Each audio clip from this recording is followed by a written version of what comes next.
नमस्कार, मैं हूं विकास सुखीजा और आप देख रहे हैं अब तक टाइम का स्पेशल प्रोग्राम चाय की चुस्की। बात करेंगे उसकी। दोस्तों, आपको बता दें आज के कार्यक्रम में खास तौर पर आपको बता दें हरियाणा के पूर्व चीफ मिनिस्टर और बता दें आने वाले भी हरियाणा के मुख्यमंत्री चौधरी भूपेंद्र सिंह हुड्डा जी से आज हम बात करेंगे। आज हम जानना चाहेंगे हुड्डा साहब के बारे में, उन उन पहलुओं के बारे में जानना चाहेंगे जिनके बारे में आज तक आपने कभी सोचा ही नहीं है। दोस्तों, आज हमारे साथ खास तौर पर मौजूद हैं हमारे हरियाणा के दिल की धड़कन चौधरी भूपेंद्र सिंह हुड्डा जी। हुड्डा साहब, आपका सबसे पहले अब तक टाइम्स के प्रोग्राम चाय की चुस्की बात करेंगे उसमें बहुत बहुत स्वागत है। धन्यवाद धन्यवाद धन्यवाद बहुत बहुत। हुड्डा साहब, सबसे पहले जानना चाहते हैं आपके जीवन के बारे में, क्योंकि आपका परिवार स्वतंत्रता सेनानी परिवार है, देश की सेवा करने वाला परिवार है। उसके बाद आपका परिवार राजनीति क्षेत्र से जुड़ा है, क्योंकि हरियाणा को आपने एक नंबर दिया था, नंबर 1 हरियाणा। और वो बहुत आज पूरे देश के अंदर हम लोग कहीं जाते हैं, हमारी बातचीत होती है इस विषय को लेकर कि नंबर 1 हरियाणा जो हुड्डा साहब ने दिया था, आज हरियाणा की क्या स्थिति है। सबसे पहले हम आपसे जानना चाहते हैं आपके जीवन के बारे में। देखिए, जैसे आपने बताया, मेरा परिवार स्वतंत्रता सेनानी परिवार है। मेरे दादाजी और सरदार अजीत सिंह, जो सरदार भगत सिंह के चाचा थे, वो और लाला लाजपत राय, ये सब आर्य समाज की मूवमेंट से होके देश की आज़ादी के लिए उन्होंने लड़ाई लड़ी। लाला लाजपत राय के पिता मुंशी राधा कृष्ण जी रोहतक में पर्शियन लैंग्वेज के टीचर थे, तो इस वास्ते परिवार हमारा एक हो गया। और चलते हुए 19 फरवरी 21 में महात्मा गांधी जब आए रोहतक, तो सबसे पहली संस्था जो थी मेरे दादाजी ने स्थापित की थी, संस्थापक प्रधान थे, Jat Anglo Sanskrit high school के, वहाँ आए और फिर वैश्य हाई स्कूल की उन्होंने नींव रखी। और उस समय 25,000 की हाजिरी थी 21 में, जो मेरे दादाजी ने उसको प्रेजाइड किया। और उसमें महात्मा गांधी, लाला लाजपत राय और मौलाना आज़ाद ने भाषण दिया और लोगों में एक आज़ादी की और देशभक्ति की भावना भरी। जी बिल्कुल। और उसके बाद मेरे पिताजी जब ग्रेजुएट करते ही वो जेलों में गए। वो आज 8 विभिन्न जेलों में रहे, 4 आज हिंदुस्तान में हैं, 4 पाकिस्तान में।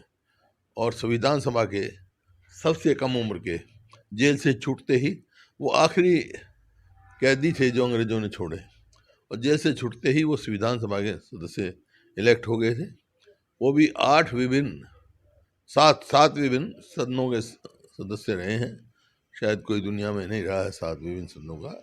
संविधान सभा, constituent assembly, constituent legislative assembly, provisional parliament, Lok Sabha, Punjab assembly, Haryana assembly और राज्यसभा से रिटायर हुए हैं। 7 विभिन्न सदनों के सदस्य रहे और उनका जीवन बहुत ही सादा और संस्कारी जीवन था।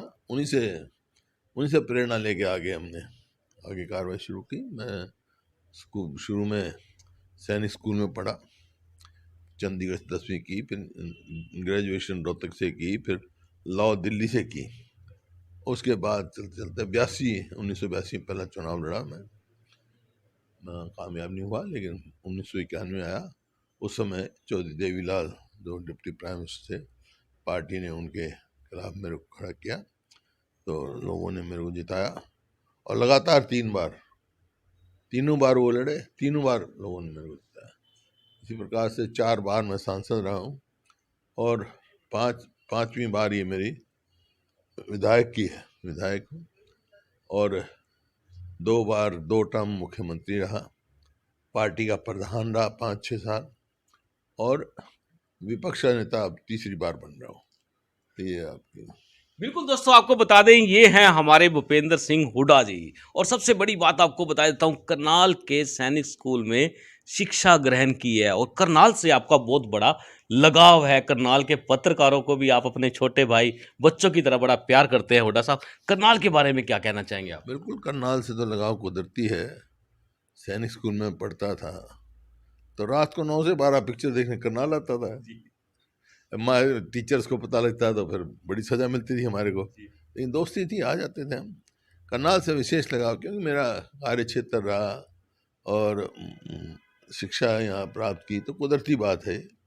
मतलब जन्म तो मेरा अपने गांव में हुआ, लेकिन शिक्षा तो यहाँ ली मैंने, करनाल में। और इसी वास्ते करनाल का विकास हमारे समय में उन्होंने खूब कराया, चाहे वो मेडिकल कॉलेज है, चाहे और चीज़ें हैं, आपके सामने ही है। करनाल से विशेष लगाव मेरा, इसमें कोई दो राय नहीं।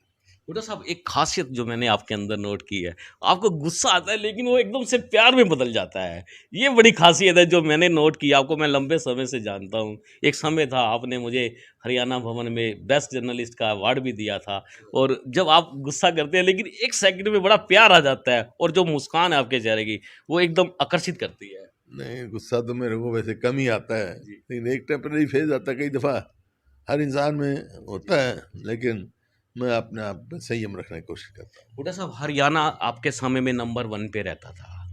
आज आपको क्या लगता है हरियाणा कौन से नंबर पे है? देखिए, 2005 में जब मेरे को मौका मिला सेवा करने का, तो 2-3 मुख्य समस्याएं थी जिसको मैं लेके चला। एक तो बिजली थी, जी। बिजली पे सरकारें बनती भी थी, गिरते भी थी। तो 4 थर्मल प्लांट लगाए हमने, एक यमुनानगर, जी। एक हिसार खेदड़, जी। और 2 झज्जर में। जज्जर में लगे। 4 थर्मल प्लांट लगाए। एक न्यूक्लियर पावर प्लांट हमने फतेहाबाद में लगाया, गोरखपुर गांव में। जी, जी।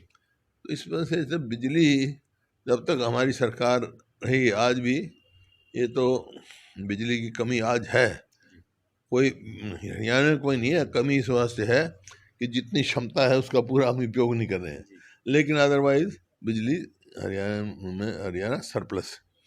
दूसरा ये था कि जैसे गुड़गांव शहर है, तो बहुत सारे जवान बच्चे पढ़े लिखे दिल्ली से जाते थे, वहाँ नौकरी करते वापस आते।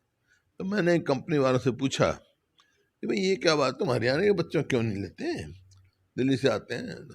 बोला जी इनकी एजुकेशन उस लेवल की नहीं है जिसकी हमारी चाहिए। तो एजुकेशन हब बना के मैंने सोचा, देखिए मेडिकल कॉलेज पंजाब हरियाणा अलग हुआ, उससे पहले एक ही था, एक ही था जी। रोहतक में, वो मेरे फादर ने बनवाया था जी, जी। जब जॉइंट था। उसके बाद अब देख लो आप, काफ़ी मेडि बढ़ते जा हाँ, रहे हैं। बढ़ते जा रहे हैं, प्राइवेट और वो मिला हो, लेकिन सरकारी क्षेत्र में भी मतलब कल्पना चावला मेडिकल कॉलेज बना। फिर आपका सोनीपत में महिला कानपुर यूनिवर्सिटी वाला बनी, जी। खानपुर मेडिकल कॉलेज बना। फिर उसके बाद आप आओ फरीदाबाद में मेडिकल कॉलेज बना। उसके बाद आप आओ, हमने मंजूर कराया वहाँ पर रेवाड़ी में, महेंद्रगढ़ में सेंट्रल यूनिवर्सिटी मंजूर करवाया, और रोहतक में वो लेके आए IIM लेके आए, और झज्जर में ये एम्स, और यूनिवर्सिटी बनाई हमने जींद में। अब ये देखें ना, वहाँ से आप देखें, देश की सबसे पहली डिफेंस यूनिवर्सिटी का जो हमने फाउंडेशन रखवाया प्रधानमंत्री से गुड़गांव में। रेवाड़ी में यूनिवर्सिटी बनाई हमने इंदिरा गांधी जी के नाम से, सैनिक स्कूल बनाया। फरीदाबाद में जो YMCA था उसको यूनिवर्सिटी में तब्दील किया। महिला यूनिवर्सिटी बनाई खानपुर में, और राजीव गांधी एजुकेशन सिटी जिसमें लॉ स्कूल है डॉक्टर अम्बेडकर के नाम से, वो बनाया हमने। और इतनी अच्छी अच्छी यूनिवर्सिटी हैं, जैसे अशोका यूनिवर्सिटी है, SRM है, इस प्रकार से बहुत सारी यूनिवर्सिटीज हैं, बहुत स्कोप है वहाँ। और वो एक एजुकेशन हब बनने जा रहा है, अकेले वहाँ लाखों बच्चे पढ़ें। और उसके बाद आप आओ जींद में चौधरी रणबीर सिंह के नाम से यूनिवर्सिटी बनाई, भिवानी में चौधरी बंसीलाल जी के नाम से यूनिवर्सिटी बनाई, हिसार में लाल लाजपत राय के नाम से एनिमल साइंसेज की यूनिवर्सिटी बनाई, और सिरसा में जो कि एक थोड़ा सा वो था स्ट्रक्चर, जो देवीलाल के नाम से यूनिवर्सिटी थी, तो उसको मैंने बढ़ाया और आज राष्ट्रीय स्तर पे हो।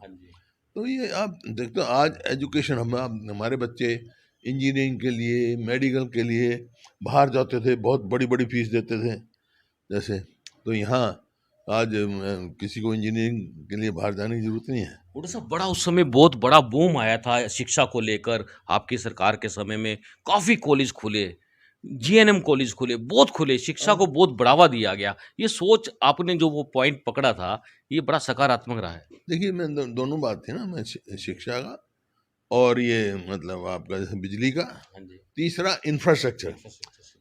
मैंने देखा कि आज अमेरिका इतनी आगे क्यों है। जी। उसका श्रेय आइजनहावर को जाता है, जी जो राष्ट्रपति थे वहाँ के। जी वो लिखते हैं, उनका एक एप्टीट्यूड रहा कि बड़े बड़े रोड नहीं होंगे ना, कनेक्टिविटी नहीं होगी, कनेक्टिविटी नहीं होगी। तो डेवलपमेंट नहीं हो सकती। तो आप देख लो, इस सिरे से उस सिरे तक नेशनल हाईवे सब मेरे समय के हैं, इस सिरे से उस सिरे तक, पानीपत से रेवाड़ी, पूरा कोई जोड़ दिया आपने उसको, पूरा हरियाणा को। मतलब हाँ हरियाणा जी, को हाँ जी। इस प्रकार से जोड़ा। फिर रेल, हमने रेल नहीं आती थी, जी रेलवे लाइन लगवाई, जी और मेट्रो लेके आए, क्यों मेट्रो की कनेक्टिविटी है दिल्ली से बादरगढ़, और दिल्ली से बल्लभगढ़, और दिल्ली से गुड़गांव।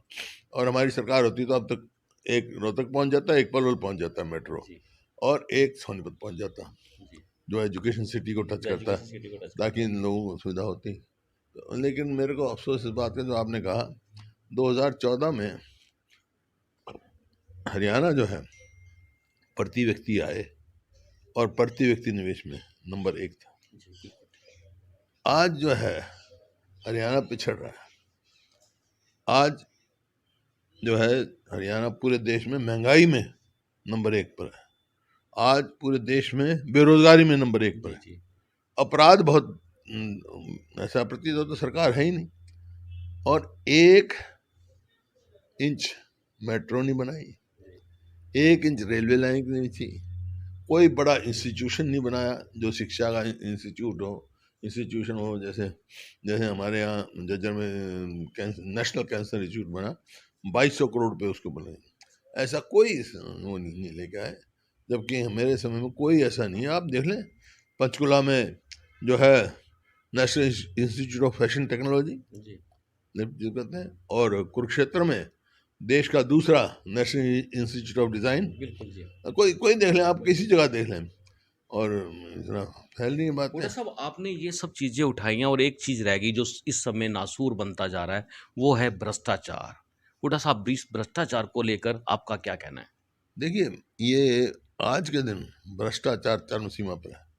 मैं ये नहीं कहता भाई हमारे समय नहीं था, पता लगता, लेकिन लोगों में डर था। सरकार, अब तो कोई डर ही नहीं है। उस समय कार्रवाई होती थी आपके समय में। कार्रवाई नहीं, डर ही होता है, डर होता है। देखो, जी सरकार से प्यार भी होना चाहिए लोगों को, और डर भी होना डर चाहिए। इस सरकार से ना तो प्यार है, ना सरकार का डर है, फ्री फॉर ऑल हो रहा है।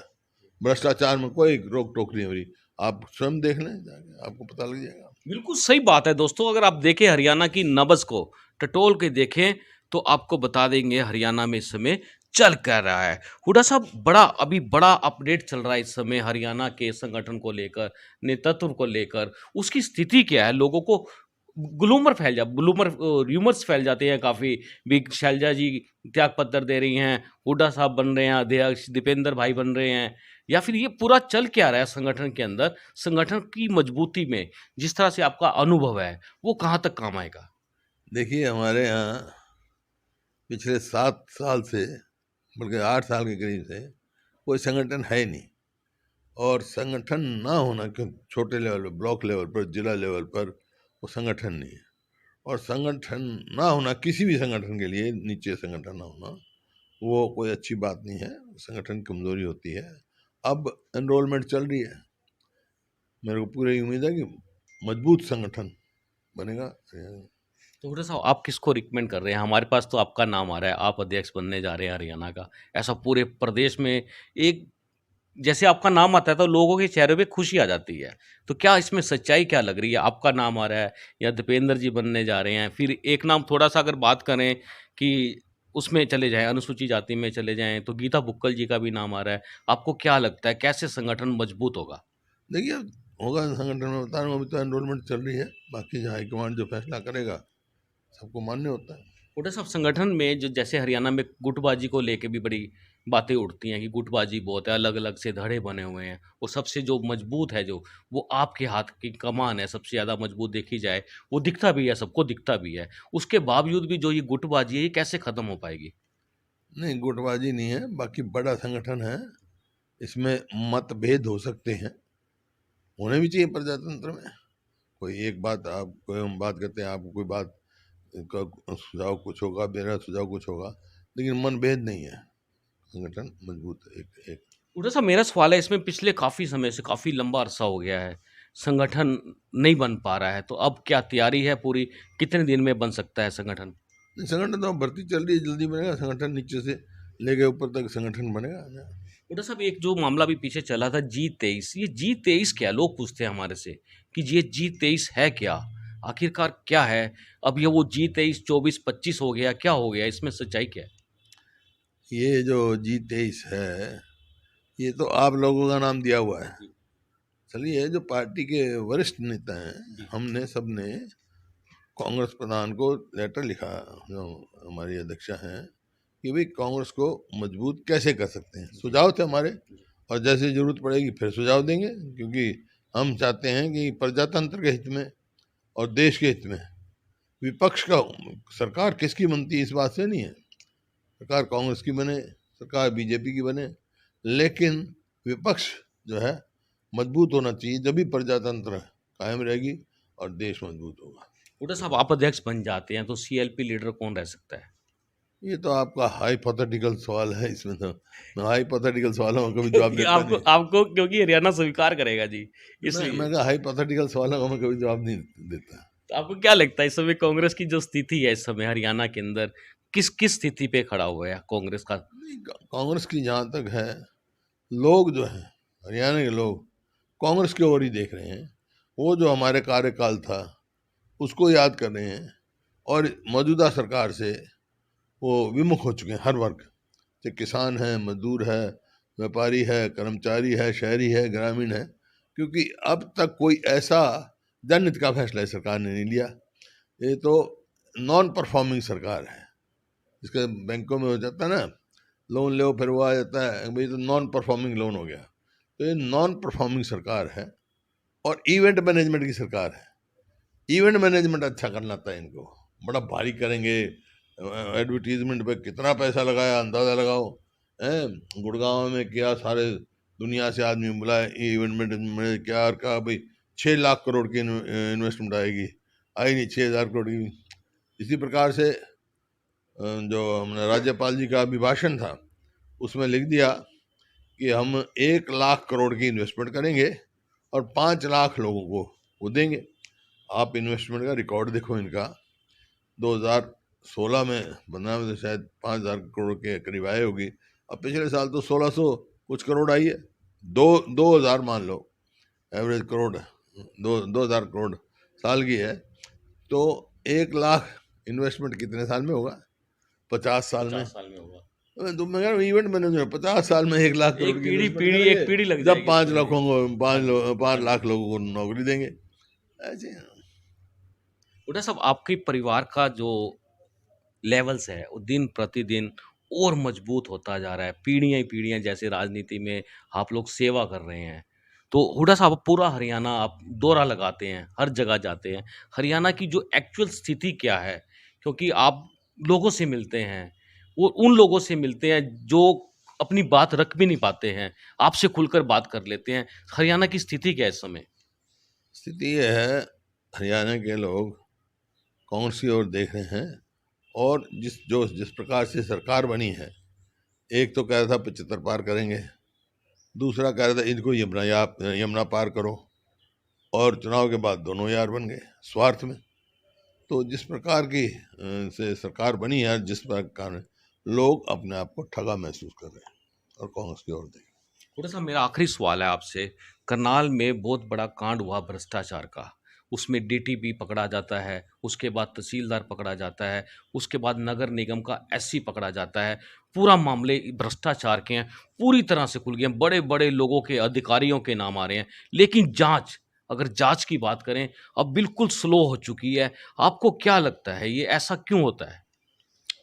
क्योंकि जो भ्रष्टाचार है वो किसी संरक्षण में हो रहा है, नहीं तो इस स्तर का भ्रष्टाचार नहीं हो सकता। और यही कारण है, आप जाओ, आप हरियाणा में कहीं चले जाओ, अब गड्ढों में सड़क ढूंढनी पड़ेगी आपको, कागजों में बनी दिखा देंगे, हैं वैसे तो इस किस्म से आप किसी भी, खाली करनाल की बात नहीं है, फरीदाबाद में देखो एकदम कितना घोटाला हुआ कॉरपोरेशन में, हमारे यहाँ करवा लो जांच। अब ये कोरोना काल में रजिस्ट्री का घोटाला हुआ, जी शराब घोटाला हुआ, जी धान की घोटाला हुआ खरीद का, हर उसमें कहा SIT बिठा दें, आज तक तो किसी की रिपोर्ट आई नहीं। ये बात बिल्कुल ठीक है। हाँ, हुड्डा साहब क्योंकि गेहूं का ध्यान जी ध्यान जो है दूसरी तरफ आकर्षित कर देते हैं और कोई नई नई बात उठाते हुड्डा हैं। साहब गेहूं का जो दाम था इस बार बड़ा कम बढ़ाया गया है। बोनस की बात चल रही थी, किसान 500 रुपये प्रति क्विंटल बोनस मांग रहे हैं। किसान बड़े परेशान है इस समय। और आप धरती से जुड़े हैं, आप किसान पुत्र भी हैं, आपको क्या लगता है क्या होना चाहिए किसानों के लिए? नहीं, सही है। अगर अंतर्राष्ट्रीय कीमत आज देखी जाए गेहूं की तो 3500 रुपये क्विंटल है, लेकिन यहाँ पर जो है 500 रुपये मांग की है बोनस की, जो अफोर्ड कर सकती है सरकार 500, क्योंकि अब के जो है पैदावार, बेमौसमी बारिश हुई, ऐसा मौसम रहा, पैदावार प्रति एकड़ 5 से लेकर 10 क्विंटल तक कम हुई है किसान, जबकि लागत बढ़ गई, लागत बढ़ेगी। डीजल का भाव बढ़ता जा रहा है। अब हमारे समय ना इस पे डीजल तो सबसे सस्ता ही था, ना खाद पर कोई टैक्स था, ना कीटनाशक दवाई पे टैक्स था। तो आप खुद दे रहे हो तो आप खाद पे भी टैक्स है, डीजल का भाव दिल्ली से भी ज़्यादा है, और मतलब लागत बढ़ रही है, आमदनी घट रही है। इस वास्ते किसान का साथ देना ज़रूरी है। थोड़ा सा मेरा आपसे आखिरी सवाल है, ये आपको हमारा प्रोग्राम जो ये चाय की चुस्की बात करेंगे उसकी कैसा लगा ये? अच्छा है, आप अच्छे हो तो आपका प्रोग्राम भी अच्छा होगा। आपका आशीर्वाद है जी हमारे को। हाँ हाँ, पूरा पूरा। जी बिल्कुल दोस्तों, ये थे हमारे साथ भूपेंद्र सिंह हुड्डा। हुड्डा साहब आपने हमसे बात की है, बहुत बहुत धन्यवाद आपका। थैंक यू, धन्यवाद। बिल्कुल दोस्तों, आपको बता दें आज हुड्डा साहब का मूड आपने देखा है। हरियाणा के अंदर जल्दी संगठन का विस्तार होने के संकेत मिल चुके हैं और हम चाहेंगे कि आप इस प्रोग्राम को अधिक से अधिक शेयर और अपने कमेंट्स और लाइक करें। ये प्रोग्राम जो है हुड्डा साहब का स्पेशल प्रोग्राम है। आप देख रहे हैं अब तक टाइम्स के आप स्पेशल प्रोग्राम चाय की चुस्की। और दोस्तों, जाने से पहले आपको बता दें मेरे साथ हुड्डा साहब हैं। एक बात जरूर जानना चाहूँगा, क्योंकि करनाल के एक गांव के अंदर एक 4 साल के बच्चे यश का मर्डर हो जाता है और अभी तक कोई भी पूरी तरह से, हुड्डा साहब ये जस का मर्डर हुआ है करनाल के अंदर हिंदरी विधानसभा के अंदर, तो ये बहुत बड़ा मामला है। आप कब पहुंचने वाले हैं वहाँ? बहुत दर्दनाक वो है, दर्दनाक वो जो हुआ है, इतना घनौना हुआ है कि दिल दहकता है। तो वहाँ आएंगे, लेकिन सरकार को भी तुरंत पकड़ा जाना चाहिए जिसने ऐसा किया। ये तो कोई किसी को गुमराह करके कुछ कर देगा। हुड्डा साहब परिवार के लोग सीबीआई से जांच कराने की मांग कर रहे हैं। हाँ ठीक है, बिल्कुल। आप विधानसभा में ये मामला रखेंगे? हाँ बिल्कुल रखेंगे। धन्यवाद आपका बहुत बहुत जी। बिल्कुल दोस्तों, आपको बता दें, जाने से पहले एक बात बता देते हैं आपको दोस्तों। जस हत्याकांड को लेकर आज इसके जो आरोपी है उसको पेश किया जा रहा है और उसके बाद क्या होगा इस कांड के अंदर आप सोच सकते हैं। लेकिन हम आपको इस पूरे मामले की पूरी खबर दिखाएंगे। आप देख रहे हैं अब तक टाइम्स। मैं हूं विकास सुखीजा अपने साथी शिव बत्रा के साथ। नमस्कार, जय हिंद, जय भारत। नमस्कार, मैं हूं विकास सुखीजा और आप देख रहे हैं अब तक टाइम का स्पेशल प्रोग्राम चाय की चुस्की बात करेंगे उसकी। दोस्तों, आपको बता दें आज के कार्यक्रम में खास तौर पर आपको बता दें हरियाणा के पूर्व चीफ मिनिस्टर और बता दें आने वाले भी हरियाणा के मुख्यमंत्री चौधरी भूपेंद्र सिंह हुड्डा जी से आज हम बात करेंगे। आज हम जानना चाहेंगे हुड्डा साहब के बारे में, उन पहलुओं के बारे में जानना चाहेंगे जिनके बारे में आज तक आपने कभी सोचा ही नहीं है। दोस्तों, आज हमारे साथ खास तौर पर मौजूद हैं हमारे हरियाणा के दिल की धड़कन चौधरी भूपेंद्र सिंह हुड्डा जी। हुड्डा साहब, आपका सबसे पहले अब तक टाइम्स के प्रोग्राम चाय की चुस्की बात करेंगे उसमें बहुत बहुत स्वागत है। धन्यवाद धन्यवाद धन्यवाद, बहुत बहुत। हुड्डा साहब, सबसे पहले जानना चाहते हैं आपके जीवन के बारे में, क्योंकि आपका परिवार स्वतंत्रता सेनानी परिवार है, देश की सेवा करने वाला परिवार है। उसके बाद आपका परिवार राजनीति क्षेत्र से जुड़ा है, क्योंकि हरियाणा को आपने एक नंबर दिया था, नंबर 1 हरियाणा। और वो बहुत आज पूरे देश के अंदर हम लोग कहीं जाते हैं, वहाँ बातचीत होती है इस विषय को लेकर कि नंबर 1 हरियाणा जो हुड्डा साहब ने दिया था, आज हरियाणा की क्या स्थिति है? सबसे पहले हम आपसे जानना चाहते हैं आपके जीवन के बारे में। देखिए, जैसे आपने बताया, मेरा परिवार स्वतंत्रता सेनानी परिवार है। मेरे दादाजी और सरदार अजीत सिंह, जो सरदार भगत सिंह के चाचा थे, वो, और लाला लाजपत राय, ये सब आर्य समाज की मूवमेंट से होके देश की आज़ादी के लिए उन्होंने लड़ाई लड़ी। लाला लाजपत राय के पिता मुंशी राधा कृष्ण जी रोहतक में पर्शियन लैंग्वेज के टीचर थे, तो इस वास्ते परिवार हमारा एक हो गया।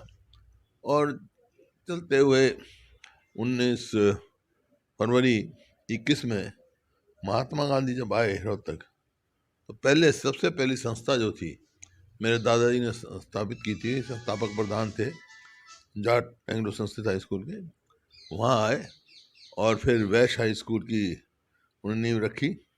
और उस समय 25,000 की हाजिरी थी 21 में, जो मेरे दादाजी ने उसको प्रेजाइड किया। और उसमें महात्मा गांधी, लाला लाजपत राय और मौलाना आज़ाद ने भाषण दिया और लोगों में एक आज़ादी की और देशभक्ति की भावना भरी। जी बिल्कुल। और उसके बाद मेरे पिताजी जब वो ग्रेजुएट करते ही वो जेलों में गए। वो आज 8 विभिन्न जेलों में रहे, 4 आज हिंदुस्तान में हैं, 4 पाकिस्तान में। और संविधान सभा के सबसे कम उम्र के जेल से छूटते ही वो आखिरी कैदी थे जो अंग्रेजों ने छोड़े, और जेल से छूटते ही वो संविधान सभा के सदस्य इलेक्ट हो गए थे।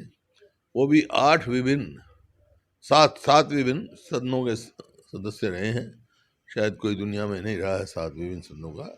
संविधान सभा, constituent assembly, constituent legislative assembly, provisional parliament, Lok Sabha, Punjab assembly, Haryana assembly और राज्यसभा से रिटायर हुए हैं। 7 विभिन्न सदनों में सदस्य रहे और उनका जीवन बहुत ही सादा और संस्कारी जीवन था। उन्हीं से प्रेरणा लेके आगे कार्रवाई शुरू की। मैं शुरू में सैनिक स्कूल में पढ़ा, चंडीगढ़ 10वीं की, फिर ग्रेजुएशन रोहतक से की, फिर लॉ दिल्ली से की। उसके बाद चलते चलते 1982 में पहला चुनाव लड़ा मैं, कामयाब नहीं हुआ, लेकिन 1991 में आया।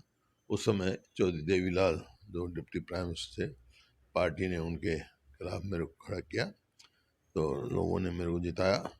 और लगातार 3 बार, तीनों बार वो लड़े, तीनों बार लोगों ने मेरे को जिताया। इसी प्रकार से 4 बार मैं सांसद रहा हूँ और 5वीं बार ये मेरी विधायक हूँ। और 2 बार 2 टर्म मुख्यमंत्री रहा, पार्टी का प्रधान रहा 5-6 साल, और विपक्ष का नेता अब 3री बार बन रहा हूँ। ये आपकी बिल्कुल दोस्तों, आपको बता दें ये हैं हमारे भूपेंद्र सिंह हुड्डा जी। और सबसे बड़ी बात आपको बता देता हूँ, करनाल के सैनिक स्कूल में शिक्षा ग्रहण की है और करनाल से आपका बहुत बड़ा लगाव है। करनाल के पत्रकारों को भी आप अपने छोटे भाई बच्चों की तरह बड़ा प्यार करते हैं। हुड्डा साहब, करनाल के बारे में क्या कहना चाहेंगे आप? बिल्कुल, करनाल से तो लगाव कुदरती है। सैनिक स्कूल में पढ़ता था तो रात को 9 से 12 पिक्चर देखने करनाल आता था। हमारे टीचर्स को पता लगता तो फिर बड़ी सजा मिलती थी हमारे को, लेकिन दोस्ती थी, आ जाते थे हम। करनाल से विशेष लगाव क्योंकि मेरा कार्य क्षेत्र रहा और शिक्षा यहाँ प्राप्त की, तो कुदरती बात है। मतलब जन्म तो मेरा अपने गांव में हुआ, लेकिन शिक्षा तो यहाँ ली मैंने करनाल में। और इसी वास्ते करनाल का विकास हमारे समय में खूब कराया, चाहे वो मेडिकल कॉलेज है, चाहे और चीज़ें हैं, आपके सामने ही है। करनाल से विशेष लगाव मेरा, इसमें कोई दो राय। हुड्डा साहब, एक खासियत जो मैंने आपके अंदर नोट की है, आपको गुस्सा आता है लेकिन वो एकदम से प्यार में बदल जाता है। ये बड़ी खासियत है जो मैंने नोट की। आपको मैं लंबे समय से जानता हूँ। एक समय था आपने मुझे हरियाणा भवन में बेस्ट जर्नलिस्ट का अवार्ड भी दिया था। और जब आप गुस्सा करते हैं लेकिन 1 सेकंड में बड़ा प्यार आ जाता है और जो मुस्कान है आपके चेहरे की वो एकदम आकर्षित करती है। नहीं, गुस्सा तो मेरे को वैसे कम ही आता है, लेकिन एक टेम्पररी फेज आता है, कई दफ़ा हर इंसान में होता है, लेकिन मैं अपने आप में संयम रखने की कोशिश करता हूँ। हुड्डा साहब, हरियाणा आपके समय में नंबर 1 पे रहता था। आज आपको क्या लगता है हरियाणा कौन से नंबर पे है? देखिए, 2005 में जब मेरे को मौका मिला सेवा करने का, तो 2-3 मुख्य समस्याएं थी जिसको मैं लेके चला। एक तो बिजली थी, जी। बिजली पे सरकारें बनती भी थी, गिरते भी थे। तो 4 थर्मल प्लांट लगाए हमने, एक यमुनानगर, जी। एक हिसार खेदड़ जी। और 2 झज्जर में। जज्जर में लगे। 4 थर्मल प्लांट लगाए। एक न्यूक्लियर पावर प्लांट हमने फतेहाबाद में लगाया, गोरखपुर गांव में। जी, जी। तो इस वजह से जब बिजली, जब तक हमारी सरकार रही, आज भी ये तो बिजली की कमी आज है। कोई हरियाणा में कोई नहीं है, कमी इस वास्ते है कि जितनी क्षमता है उसका पूरा हम उपयोग नहीं कर रहे हैं, लेकिन अदरवाइज बिजली हरियाणा में हरियाणा सरप्लस। दूसरा ये था कि जैसे गुड़गांव शहर है तो बहुत सारे जवान बच्चे पढ़े लिखे दिल्ली से जाते थे, वहाँ नौकरी करते वापस आते। तो मैंने कंपनी वालों से पूछा कि भाई ये क्या बात, तुम हरियाणा के बच्चों क्यों नहीं लेते, दिल्ली से आते हैं? बोला जी इनकी एजुकेशन उस लेवल की नहीं है जिसकी हमारी थी। तो एजुकेशन हब बना के मैंने सोचा, देखिए मेडिकल कॉलेज पंजाब हरियाणा अलग हुआ, उससे पहले एक ही था जी रोहतक में, वो मेरे फादर ने बनवाया था जी जब जॉइंट था। उसके बाद अब देख लो आप काफी मेडि- बढ़ते जा हाँ, रहे हैं बढ़ते जा रहे हैं, प्राइवेट और वो मिला हो, लेकिन सरकारी क्षेत्र में भी मतलब कल्पना चावला मेडिकल कॉलेज बना, फिर आपका सोनीपत में महिला खानपुर यूनिवर्सिटी वाला बनी, खानपुर मेडिकल कॉलेज बना, फिर उसके बाद आप आओ फरीदाबाद में मेडिकल कॉलेज बना, उसके बाद आप आओ हमने मंजूर कराया वहाँ पर रेवाड़ी में, महेंद्रगढ़ में सेंट्रल यूनिवर्सिटी मंजूर करवाया, और रोहतक में वो लेके आए IIM लेके आए, और झज्जर में ये एम्स, और यूनिवर्सिटी बनाई हमने जींद में। अब ये देखो ना, वहाँ से आप देखें देश की सबसे पहली डिफेंस यूनिवर्सिटी का जो हमने फाउंडेशन रखवाया प्रधानमंत्री से गुड़गांव में। रेवाड़ी में यूनिवर्सिटी बनाई हमने इंदिरा गांधी जी के नाम से, सैनिक स्कूल बनाया। फरीदाबाद में जो YMCA था उसको यूनिवर्सिटी में तब्दील किया, महिला यूनिवर्सिटी बनाई खानपुर में, और राजीव गांधी एजुकेशन सिटी जिसमें लॉ स्कूल है डॉक्टर अम्बेडकर के नाम से, वो बनाया हमने। और इतनी अच्छी अच्छी यूनिवर्सिटी हैं, जैसे अशोका यूनिवर्सिटी है, SRM है, इस प्रकार से बहुत सारी यूनिवर्सिटी हैं, बहुत स्कोप है वहाँ, और वो एक एजुकेशन हब बनने जा रहा है। अकेले वहाँ लाखों बच्चे पढ़ें। और उसके बाद आप आओ जींद में चौधरी रणबीर सिंह के नाम से यूनिवर्सिटी बनाई, भिवानी में चौधरी बंसीलाल जी के नाम से यूनिवर्सिटी बनाई, हिसार में लाल लाजपत राय के नाम से एनिमल साइंसेज की यूनिवर्सिटी बनाई, और सिरसा में जो कि एक थोड़ा सा वो था स्ट्रक्चर, जो देवीलाल के नाम से यूनिवर्सिटी थी, तो उसको मैंने बढ़ाया और आज राष्ट्रीय स्तर पे हूँ। तो ये आप देखते हो आज एजुकेशन हमारे बच्चे इंजीनियरिंग के लिए, मेडिकल के लिए बाहर जाते थे, बहुत बड़ी बड़ी फीस देते थे जैसे, तो यहाँ आज किसी को इंजीनियरिंग के लिए बाहर जाने की जरूरत नहीं है। थोड़ा सा बड़ा उस समय बहुत बड़ा बूम आया था शिक्षा को लेकर, आपकी सरकार के समय में काफ़ी कॉलेज खुले, GNM कॉलेज खुले, बहुत खुले, शिक्षा को बहुत बढ़ावा दिया गया। ये सोच आपने जो वो पॉइंट पकड़ा था, ये बड़ा सकारात्मक रहा है। देखिए मैं दोनों बात थी ना, मैं शिक्षा का और ये मतलब आपका जैसे बिजली का, हाँ जी। तीसरा इंफ्रास्ट्रक्चर। मैंने देखा कि आज अमेरिका इतनी आगे क्यों है, जी उसका श्रेय आइजनहावर को जाता है, जी जो राष्ट्रपति थे वहाँ के। जी वो लिखते हैं, उनका एक एप्टीट्यूड रहा कि बड़े बड़े रोड नहीं होंगे ना, कनेक्टिविटी नहीं होगी तो डेवलपमेंट नहीं हो सकती। तो आप देख लो इस सिरे से उस सिरे तक नेशनल हाईवे सब मेरे समय के हैं, इस सिरे से उस सिरे तक, पानीपत से रेवाड़ी, पूरा जोड़ दिया आपने हाँ, इसको, पूरा मतलब हरियाणा हाँ जी, को हाँ जी। इस प्रकार से जोड़ा। फिर रेल, हमने रेल नहीं आती थी, रेलवे लाइन लगवाई, और मेट्रो लेके आए, क्यों मेट्रो की कनेक्टिविटी है दिल्ली से बहादुरगढ़, और दिल्ली से बल्लभगढ़, और दिल्ली से गुड़गांव। और हमारी सरकार होती तो अब तक एक रोहतक पहुंच जाता, एक पलवल पहुंच जाता मेट्रो, और एक सोनीपत पहुंच जाता, जो एजुकेशन सिटी को टच करता है, ताकि इन लोगों को सुविधा होती। तो लेकिन मेरे को अफसोस इस बात का, जो आपने कहा 2014 में हरियाणा जो है प्रति व्यक्ति आय और प्रति व्यक्ति निवेश में नंबर 1 था। आज जो है हरियाणा पिछड़ रहा है। आज जो है हरियाणा पूरे देश में महंगाई में नंबर 1 पर है, आज पूरे देश में बेरोजगारी में नंबर 1 पर है, अपराध बहुत ऐसा प्रतीत होता तो सरकार है ही नहीं, और 1 इंच मेट्रो नहीं बनाई, 1 इंच रेलवे लाइन नहीं थी, कोई बड़ा इंस्टीट्यूशन नहीं बनाया जो शिक्षा का इंस्टीट्यूशन हो, जैसे हमारे यहाँ जज्जर में नेशनल कैंसर इंस्टीट्यूट बना, 2200 करोड़ रुपए उसको बने, ऐसा कोई वो नहीं लेके आए। जबकि मेरे समय में कोई ऐसा नहीं है। आप देख लें पंचकुला में जो है National Institute of Fashion Technology जी जो कहते हैं, और कुरुक्षेत्र में देश का दूसरा नेशनल इंस्टीट्यूट ऑफ डिज़ाइन। बिल्कुल जी। कोई कोई देख लें, आप किसी जगह देख लें, और इतना फैल नहीं हुड्डा बातें। साहब आपने ये सब चीजें उठाई हैं और एक चीज रह गई जो इस समय नासूर बनता जा रहा है, वो है भ्रष्टाचार। हुड्डा साहब इस भ्रष्टाचार को लेकर आपका क्या कहना है?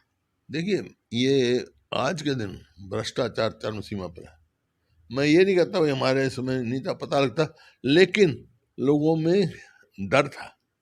सरकार, अब तो कोई डर ही नहीं है। उस समय कार्रवाई होती थी आपके समय में। कार्रवाई नहीं, डर ही होते हैं, डर होता है। देखो, सरकार से प्यार भी होना चाहिए लोगों को, और डर भी होना चाहिए।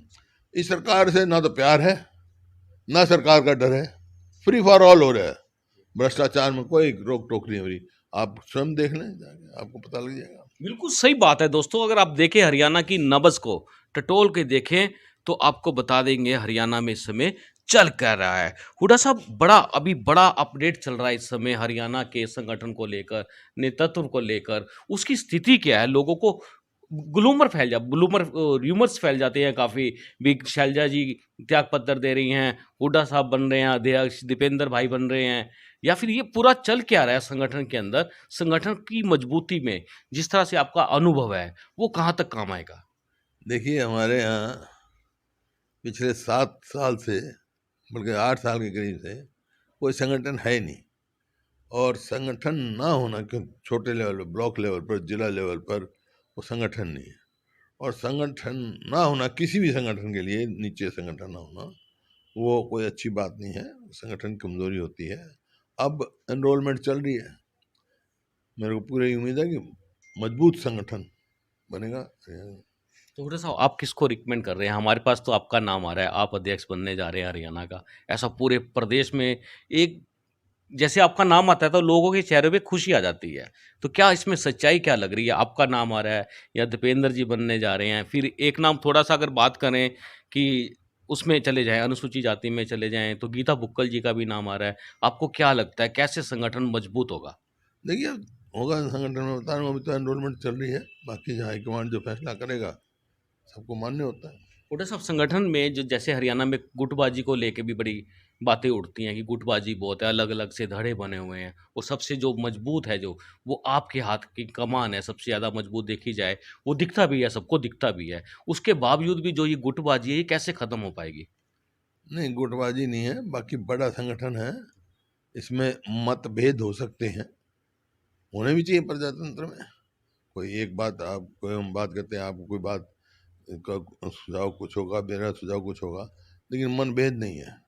संगठन मजबूत है, एक एक।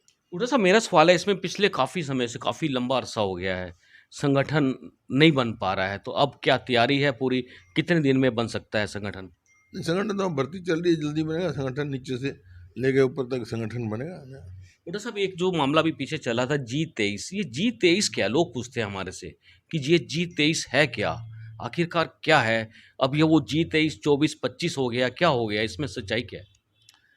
ये जो G23 है, ये तो आप लोगों का नाम दिया हुआ है। जी चलिए, जो पार्टी के वरिष्ठ नेता हैं, जी हमने सबने कांग्रेस प्रधान को लेटर लिखा, जो हमारी अध्यक्षा हैं, कि भाई कांग्रेस को मजबूत कैसे कर सकते हैं। सुझाव थे हमारे, और जैसे जरूरत पड़ेगी फिर सुझाव देंगे, क्योंकि हम चाहते हैं कि प्रजातंत्र के हित में और देश के हित में विपक्ष का, सरकार किसकी बनती है इस बात से नहीं है, सरकार कांग्रेस की बने, सरकार बीजेपी की बने, लेकिन विपक्ष जो है मजबूत होना चाहिए, जब भी प्रजातंत्र कायम रहेगी और देश मजबूत होगा।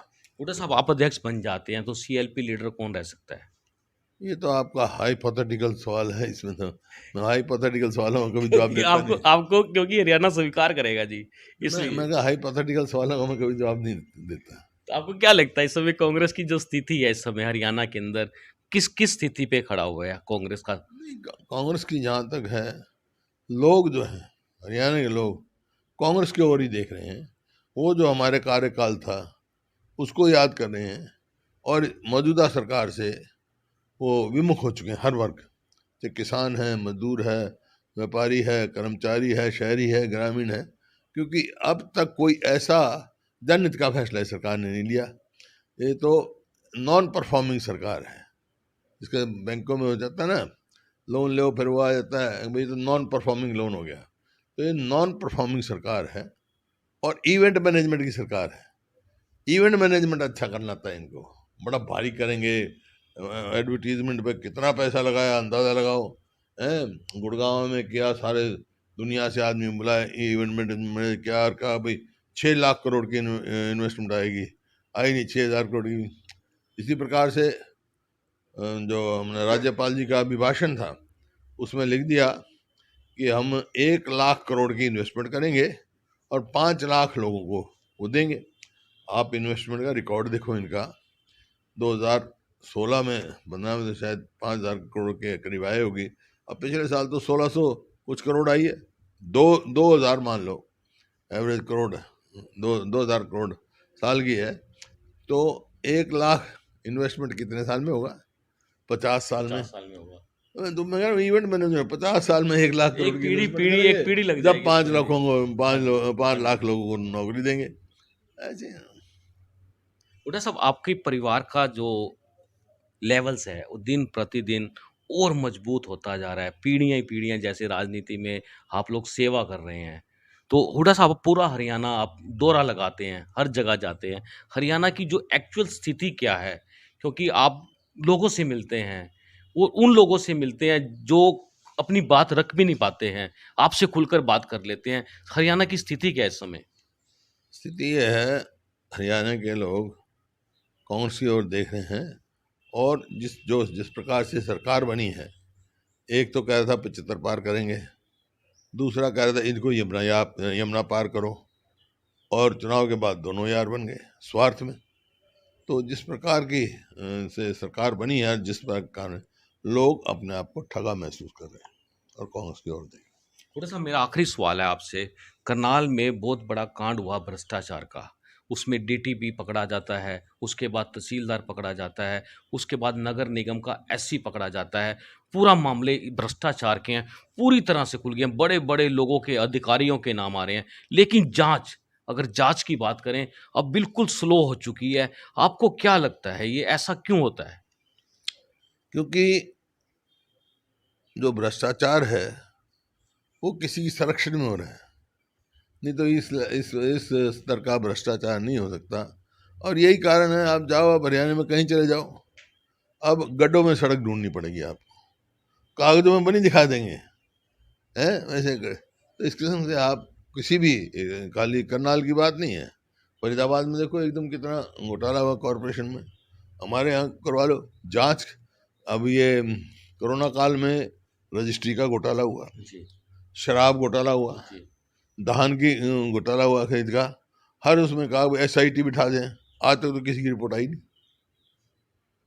ये बात बिल्कुल ठीक है। हाँ, हुड्डा साहब, ये गेहूं का जी ध्यान जो है दूसरी तरफ आकर्षित कर देते हैं और कोई नई नई बात उठाते हैं। हुड्डा साहब, गेहूं का जो दाम था इस बार बड़ा कम बढ़ाया गया है। बोनस की बात चल रही थी, किसान 500 रुपये प्रति क्विंटल बोनस मांग रहे हैं। किसान बड़े परेशान है इस समय, और आप धरती से जुड़े हैं, आप किसान पुत्र भी हैं, आपको क्या लगता है क्या होना चाहिए किसानों के लिए? नहीं सही है, अगर अंतर्राष्ट्रीय कीमत आज देखी जाए गेहूं की तो 3500 रुपये क्विंटल है, लेकिन यहाँ पर जो है 500 रुपये मांग की है बोनस की, जो अफोर्ड कर सकती है सरकार 500, क्योंकि अब के जो है पैदावार, बेमौसमी बारिश हुई, ऐसा मौसम रहा, पैदावार प्रति एकड़ 5 से लेकर 10 क्विंटल तक कम हुई है किसान, जबकि लागत बढ़ गई, लागत बढ़ेगी। डीजल का भाव बढ़ता जा रहा है। अब हमारे समय ना इस पे डीजल तो सबसे सस्ता ही था, ना खाद पर कोई टैक्स था, ना कीटनाशक दवाई पे टैक्स था, तो आप खुद दे रहे हो तो आप खाद पे भी टैक्स है, डीजल का भाव दिल्ली से भी ज़्यादा है, और मतलब लागत बढ़ रही है, आमदनी घट रही है। इस वास्ते किसान का साथ देना ज़रूरी है। थोड़ा सा मेरा आपसे आखिरी सवाल है, ये आपको हमारा प्रोग्राम जो ये चाय की चुस्की बात करेंगे उसकी कैसा लगा ये? अच्छा है, आप अच्छे हो तो आपका प्रोग्राम भी अच्छा होगा। आपका आशीर्वाद है जी हमारे को। हाँ हाँ, बुरा बुरा। जी बिल्कुल दोस्तों, ये थे हमारे साथ भूपेंद्र सिंह हुड्डा। हुड्डा साहब, आपने हमसे बात की है, बहुत बहुत धन्यवाद आपका। थैंक यू, धन्यवाद। बिल्कुल दोस्तों, आपको बता दें आज हुड्डा साहब का मूड आपने देखा है। हरियाणा के अंदर जल्दी संगठन का विस्तार होने के संकेत मिल चुके हैं, और हम चाहेंगे कि आप इस प्रोग्राम को अधिक से अधिक शेयर और अपने कमेंट्स और लाइक करें। ये प्रोग्राम जो है हुड्डा साहब का स्पेशल प्रोग्राम है। आप देख रहे हैं अब तक टाइम्स कि आप स्पेशल प्रोग्राम चाय की चुस्की। और दोस्तों जाने से पहले आपको बता दें मेरे साथ हुड्डा साहब हैं। एक बात जरूर जानना चाहूँगा क्योंकि करनाल के एक गांव के अंदर एक 4 साल के बच्चे यश का मर्डर हो जाता है और अभी तक कोई भी पूरी तरह से हुड्डा साहब ये जस का मर्डर हुआ है करनाल के अंदर हिंद्री विधानसभा के अंदर, तो ये बहुत बड़ा मामला है। आप बहुत कब पहुंचने वाले हैं वहाँ? बहुत दर्दनाक वो है, दर्दनाक वो जो हुआ है, इतना घनौना हुआ है कि दिल दहकता है। तो आएंगे, लेकिन सरकार को भी तुरंत पकड़ा जाना चाहिए जिसने ऐसा किया। ये तो कोई किसी को गुमराह करके कुछ कर देगा। हुड्डा साहब परिवार के लोग सीबीआई से जांच कराने की मांग कर रहे हैं। हाँ ठीक है, बिल्कुल। आप विधानसभा में ये मामला रखेंगे? हाँ बिल्कुल रखेंगे। धन्यवाद आपका बहुत बहुत जी। बिल्कुल दोस्तों, आपको बता दें जाने से पहले एक बात बता देते हैं आपको दोस्तों, जस हत्याकांड को लेकर आज इसके जो आरोपी है उसको पेश किया जा रहा है और उसके बाद क्या होगा इस कांड के अंदर आप सोच सकते हैं। लेकिन हम आपको इस पूरे पूरे मामले की पूरी खबर दिखाएंगे। आप देख रहे हैं अब तक टाइम्स, मैं हूं विकास सुखीजा अपने साथी शिव बत्रा के साथ। नमस्कार, जय हिंद, जय भारत।